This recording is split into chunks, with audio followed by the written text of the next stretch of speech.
Bonjour, merci d'être resté avec nous sur ce live. Nous sommes ici à la 41e Foire nationale de Verdun, en plein cœur de notre espace Vivre et travailler en harmonie. Jusqu'à dimanche, le département de la Meuse, la CCI Meuse-Haute-Marne, le Pays de Verdun et le Grand Verdun vous proposent diverses conférences, tables rondes, interviews. On parle technologie, on parle innovation et on parle travail avec nos invités qui nous ont rejoints sur ce plateau ce midi. Bonjour Raphaël Terrier.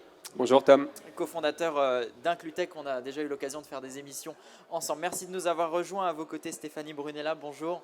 Bonjour Tom. Merci d'être avec nous. Vous allez nous parler de votre projet Ma fameuse idée dans quelques instants. Raphaël, pour ce live, nous allons parler technologie inclusive et participative. De quoi s'agit-il ? Alors c'est vrai que c'est un thème qui peut être un peu barbare, mais ces technologies-là en fait sont au service des personnes en situation de handicap.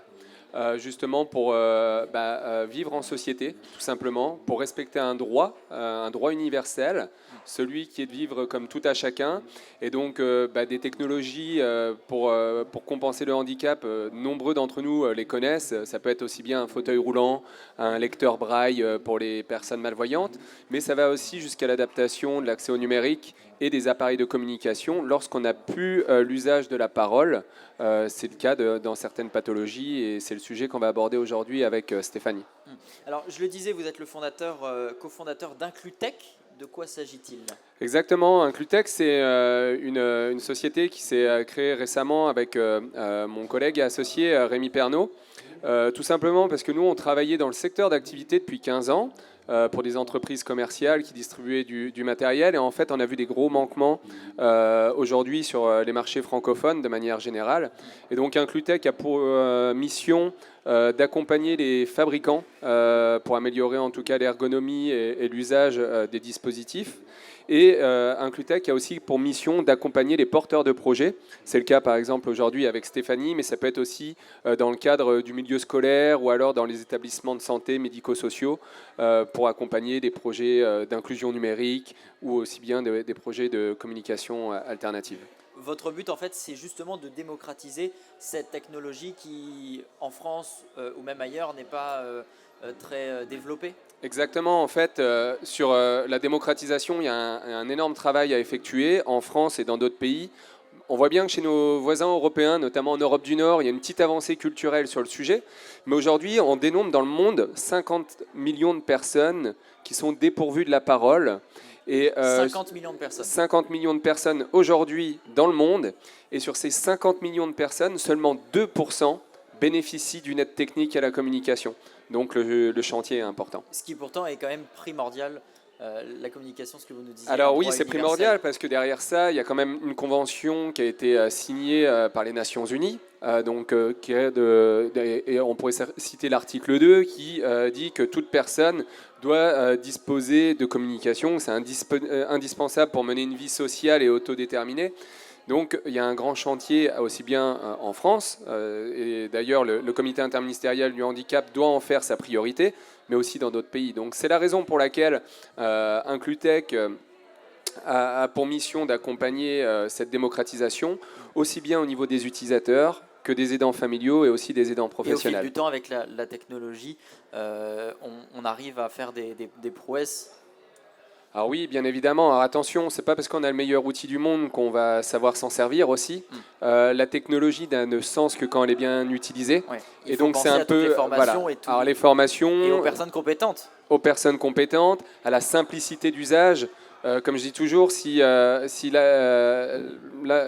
de la technologie amène plus de freins que de bénéfices, c'est qu'elle n'a pas sa place. Donc s'il y a bien quelque chose sur lequel nous on s'oriente, en tout cas dans nos projets avec Inclutech, c'est sur l'usage et rendre l'usage accessible pour tous et pour avoir bien évidemment un meilleur quotidien. Et justement, chaque personne est unique et il faut adapter cette technologie, ces appareils à la personne. Il faut que la personne apprenne et il faut que les personnes à ses côtés, l'entourage également, apprennent à utiliser cette technologie. C'est toute une logistique, on n'y pense pas forcément. Alors, effectivement, parce que des personnes en situation de handicap en France qui ont ce besoin-là, il y en a un certain nombre, mais ce qui est le plus important autour, c'est comment accompagner les aidants professionnels et les aidants familiaux. Aujourd'hui, on a la chance, il y aura quand même une ergothérapeute, 2 orthophonistes et un éducateur qui sont présents avec nous pour témoigner en tout cas des contraintes qui vivent au quotidien avec ces personnes-là et leur entourage. Et les aidants en France, c'est quand même aujourd'hui près de 10 millions de personnes. 10 millions de personnes en France aujourd'hui aident une personne en situation de handicap ou alors aident des personnes vieillissantes qui ont besoin, qui n'ont pas la possibilité de vivre indépendamment. Justement, on va accueillir sur ce plateau Rachel Aubry, qui est ergothérapeute, et Florian Pierquin, qui est éducateur spécialisé et qui justement vont nous parler. Voilà, je vous donne un petit micro. On va échanger les micros. Juste là. Et donc, Raphaël Terrier, vous pouvez rester avec nous. On a assez de micros normalement. Voilà, bonjour à tous les deux. Bonjour. C'est ce que disait Raphaël, l'entourage de ces personnes et dont vous faites partie en tant que soignant doit aussi s'adapter à toute cette technologie qui est quand même quelque chose d'important et qui n'existait pas il y a des décennies. Oui, tout à fait. C'est vrai que c'est primordial pour les familles, les aidants, d'avoir aussi connaissance et de pouvoir se former pour tout ce matériel finalement qui est généralement inconnu pour eux.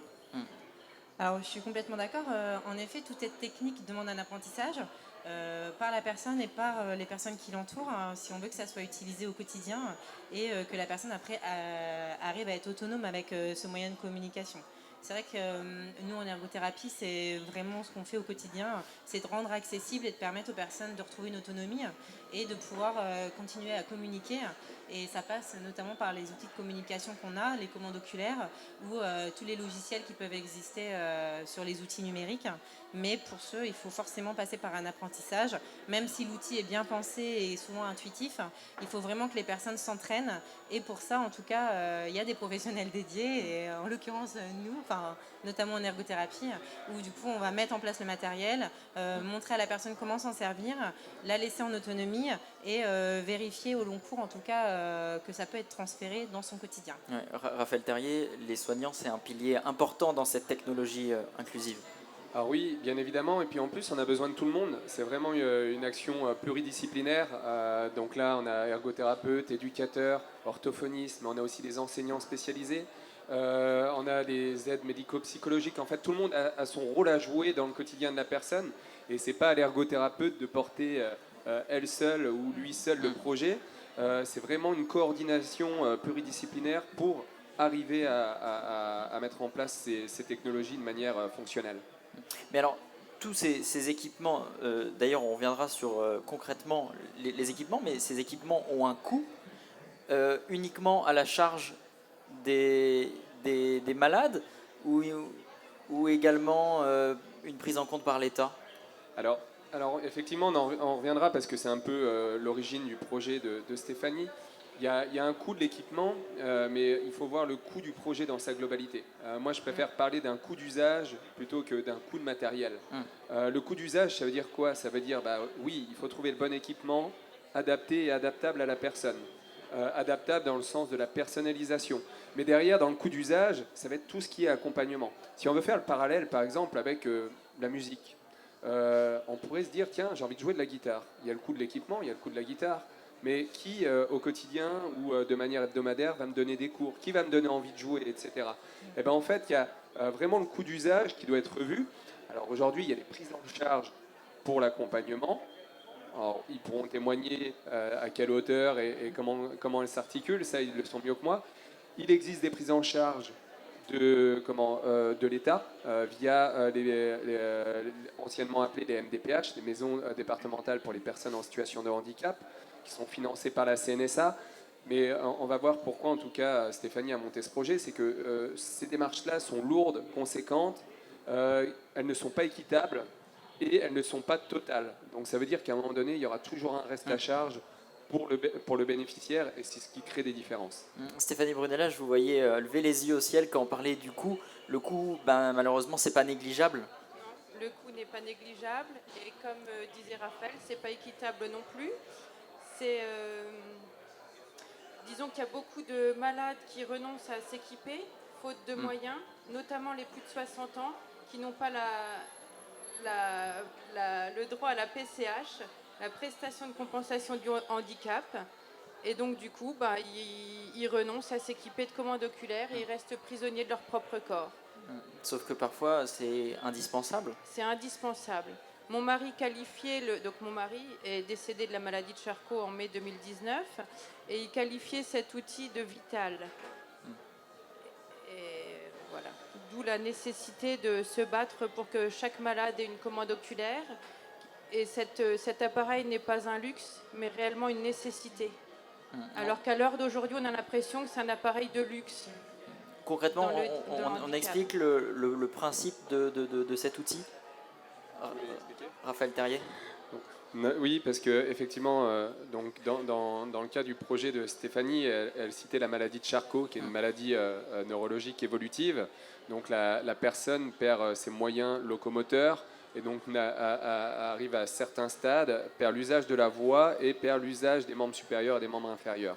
Donc ça veut dire que pour la personne en question, elle ne peut plus s'exprimer de manière conventionnelle et en plus de ça, elle ne pourrait plus tenir un stylo pour écrire ou alors saisir du texte sur un clavier. Et des technologies existent pour compenser ce format de handicap. C'est des outils numériques qui vont se piloter. On va transformer une souris d'ordinateur avec le regard. Donc en fait, on a accès à une tablette avec des lettres ou des images et on va pouvoir s'exprimer avec ces lettres ou ces images grâce à une voix de synthèse qui parle en fonction de la saisie. Et au niveau de la commande, dans le cas de cette pathologie avec le stade avancé, l'utilisateur, le patient, va piloter avec le regard. Parce que le regard est encore fonctionnel. Donc voilà, on est dans de la demande spécifique. Maintenant, heureusement, il n'y a pas que ces besoins très spécifiques à combler. Il y a aussi toutes les personnes qui sont dépourvues de la parole, notamment dans le champ de l'autisme et bien d'autres, qui ont l'usage fonctionnel des membres supérieurs, mais pour qui on a besoin de mettre en place des outils de communication en termes de compensation. Stéphanie Brunella, vous qui êtes... parmi les proches, vous aussi, vous devez vous adapter à ces outils. Oui, tout à fait.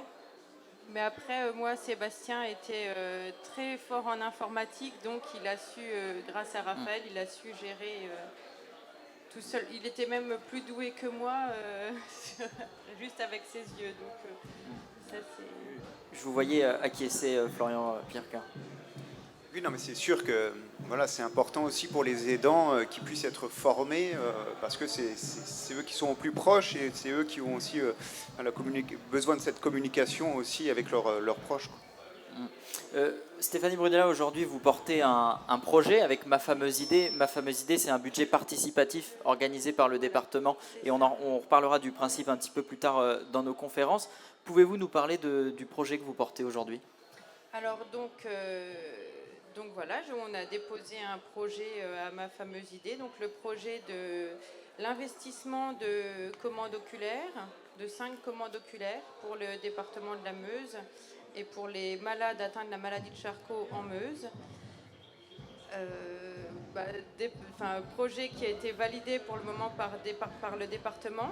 Maintenant, on va attendre les votes des citoyens pour pouvoir mettre en place tout ce dispositif. Et je sais pas. Et vous pouvez inciter les personnes à aller voter. Voilà. Ça a été ouvert, Raphaël Terrier, les votes ont été ouverts ?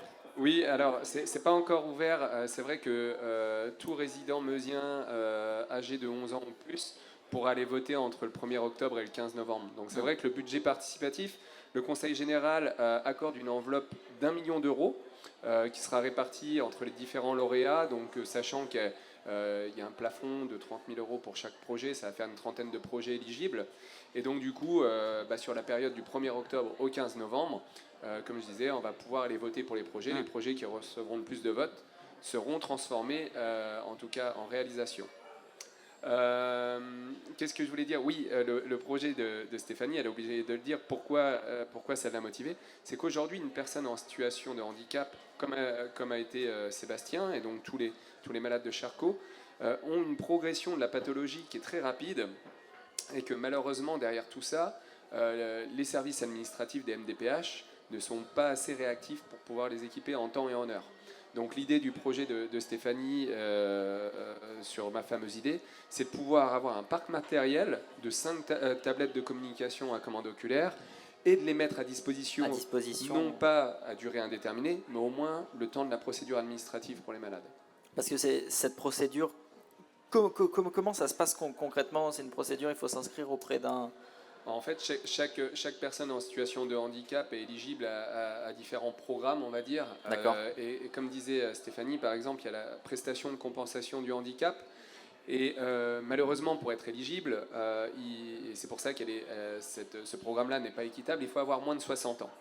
Or, la maladie de Charcot, il faut savoir qu'en moyenne, la maladie se déclare à 60 ans. Ça veut dire quoi? Ça veut dire que la moitié des malades de Charcot ne sont pas éligibles à avoir des fonds pour pouvoir investir ce type de matériel.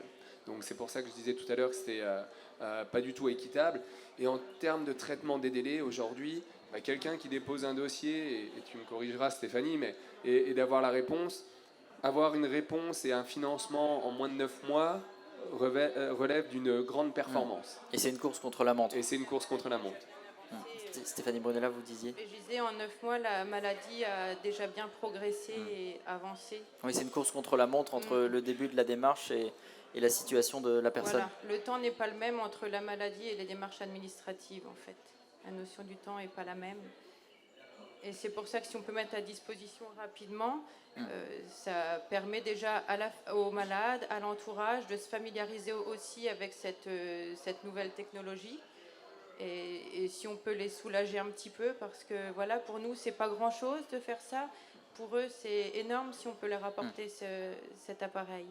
C'est un projet donc qui fait partie du budget participatif. Et alors, si vous avez l'occasion de venir nous voir ici à la Foire Expo, juste à côté de notre espace, de notre plateau, nous avons un stand organisé par le Pays de Verdun, le PETR du Pays de Verdun, le département, où on peut aussi venir avec des conseillers numériques pour les personnes qui ne sont pas forcément à l'aise avec le numérique, ou à qui on montre comment ça fonctionne pour s'inscrire, pour voter. Et donc, c'est à partir du 1er octobre pour voter jusqu'à... Fin novembre ? 15 novembre. 15 novembre. Il y aura 6 semaines pour voter, effectivement. Et donc, la chose qui est positive, c'est que parmi les 200 projets qui sont présentés, pour le moment, le projet de Stéphanie est celui qui a récolté le plus de commentaires. Donc, on pourrait dire qu'il suscite le plus d'intérêt. Maintenant, c'est les votes qui vont faire foi. Et on espère bien que ça pourra se mettre en place pour aider les personnes. Je rebondis juste sur les propos de Stéphanie qui disait que c'était une course contre la montre. Effectivement, aujourd'hui, il y a 5000 personnes diagnostiquées par la maladie de Charcot, la SLA, en France, avec environ 3 nouveaux cas par jour, c'est-à-dire 1000 personnes qui sont touchées tous les ans en France, avec un pronostic vital en moyenne de 3 ans. Donc c'est là où on comprend vraiment le terme de course contre la montre. On ne peut pas attendre. Et justement, tout évolue au fil du temps. Est-ce que Inclutech, dont on parlait au début de cet entretien, propose des formations ? Alors pas à ce jour. Là aujourd'hui, Inclutech travaille en partenariat avec différents fabricants. Et d'ailleurs, on a pu mettre en place Inclutech avec un fabricant leader mondial sur le sujet de la communication alternative cet été. On a bien vu l'intérêt, Florian, tu as suivi cette formation aussi cet été. On a eu 1600 participants à cette formation en ligne. Alors ça n'a pas d'intérêt que pour les patients qui sont touchés par Charcot, mais ça montre bien en tout cas aujourd'hui l'engagement des aidants familiaux et des aidants professionnels sur ce sujet, qui n'est plus un sujet de luxe, qui n'est plus un loisir, qui est un sujet qui répond à un besoin vital. Et un sujet qui vous tient à cœur ? Bah oui, complètement. Moi, que ce soit dans mon quotidien professionnel ou personnel, je trouve que c'est très important de maintenir la qualité de vie des personnes en situation de handicap. Alors effectivement, dans la maladie de Charcot, mais dans tout type de handicap aussi. Et vraiment, ça leur permet vraiment de maintenir cette qualité de vie, de communication et de ne pas finir isolés, en tout cas de leur entourage et du monde qui les entoure. Et ça passe vraiment par ces outils de communication. Nous, ça nous tient vraiment à cœur de faire partie du projet. Et dans nos pratiques professionnelles, on fait déjà un petit peu ça au travers d'autres handicaps. Mais en tout cas, moi, c'est avec plaisir que je rejoins ce projet. Vous dites un petit peu, c'est pas assez démocratisé encore ? Bah, complètement que non. Après, moi, c'est vrai que dans ma pratique professionnelle, j'accompagne des enfants, donc beaucoup. Donc, c'est sûr qu'eux ont les ressources de la MDPH, mais on n'est pas avec cette notion de temps qui presse. Et c'est vrai que malheureusement, la maladie de Charcot, ça va très très vite. Et c'est vrai que le but, c'est que les personnes puissent finir en tout cas leur vie de manière qualitative, sans être coupées de leur environnement, en fait. Donc c'est sûr qu'à l'heure actuelle, les démarches MDPH, ça prend beaucoup de temps, il y a beaucoup de demandes, mais là en l'occurrence, c'est vrai que passé 60 ans, les personnes n'ont pas forcément les ressources financières pour acquérir le matériel et aussi pour payer les intervenants, en tout cas que ce soit orthophoniste, ergothérapeute, éducateur.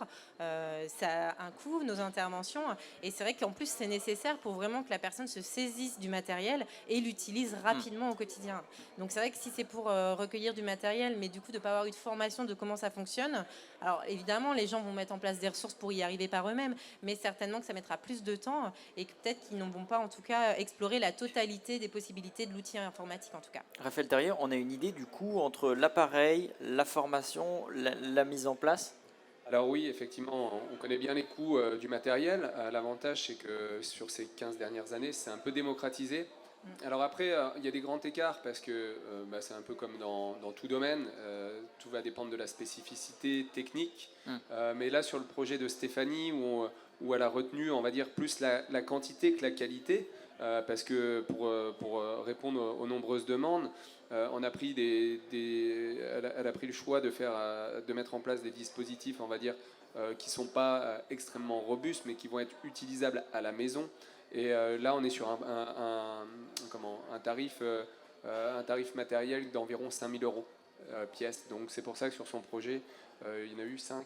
C'est ça, 5 équipements retenus pour pouvoir accompagner simultanément 5 utilisateurs. Alors ça, c'est le coût matériel. Bien évidemment, après, derrière, il y a le coût de la formation, il y a le coût de l'accompagnement, ergothérapeute, éducateur. Après, je pense que les orthophonistes aussi témoigneront comment elles accompagnent, parce qu'elles n'accompagnent pas que dans le champ, dans le champ du technique, mais aussi tout ce qui est dans le champ du fonctionnel. Donc, bien évidemment, tout ça se cumule, et c'est vrai que ça peut être un peu, j'allais dire, un enfer pour les personnes touchées par la maladie et leur entourage pour dire comment on va faire pour mener tout ça de front. Alors justement, merci à tous les deux d'être venus sur ce plateau, Rachel Aubry, Merci. ergothérapeute, et Florian Pierquin, éducateur spécialisé. Nous allons accueillir deux orthophonistes qui nous rejoignent sur ce plateau, Émilie Goubet-André et Mathilde Bigorne. Merci à toutes les deux de nous rejoindre. Bonjour. Bonjour à toutes les deux. Effectivement, tout ce dont on parle depuis le début de cette conférence, cette technologie inclusive, c'est important pour vous aussi de faire partie de ce projet?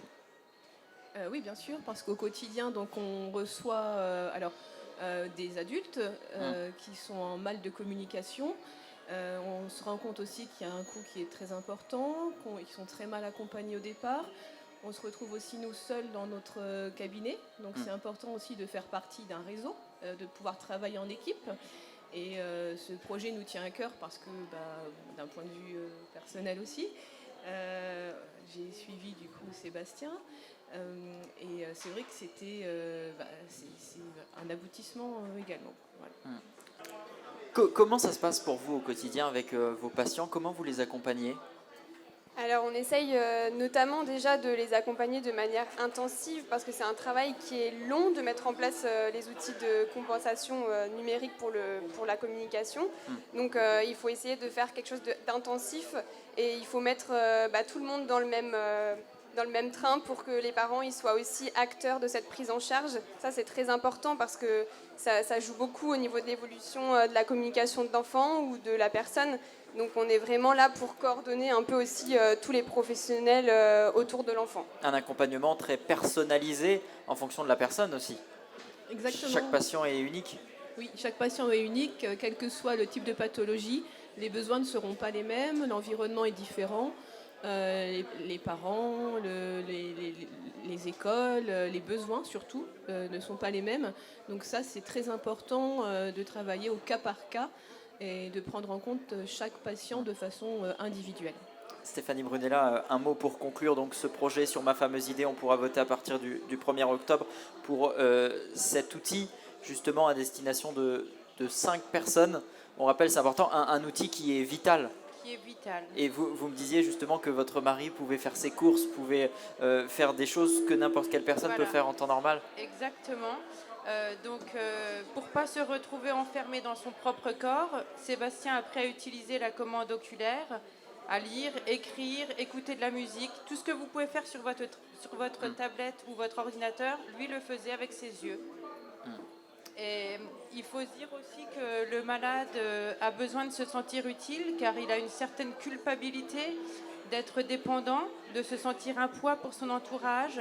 Et par le biais de cette technologie, il se sent utile en faisant les courses en drive, en répondant à ses mails et en continuant à faire toutes sortes de démarches administratives sur Internet. Ça permet d'être indépendant malgré une immobilisation totale du corps. Donc aujourd'hui, je lance un appel à l'ensemble des Meusiens pour voter pour mon projet de ma fameuse idée. Donc projet qui s'intitule « Dispositif de communication pour personnes atteintes par la maladie de Charcot ». Voilà. Merci. Il faut bien se dire que les malades sont dans une prison sans barreaux, emmurés dans leur propre corps, où la seule manière de s'évader est ce système de haute technologie de commande oculaire. Merci Merci à beaucoup vous. Stéphanie Brunella d'être venue nous présenter ce projet.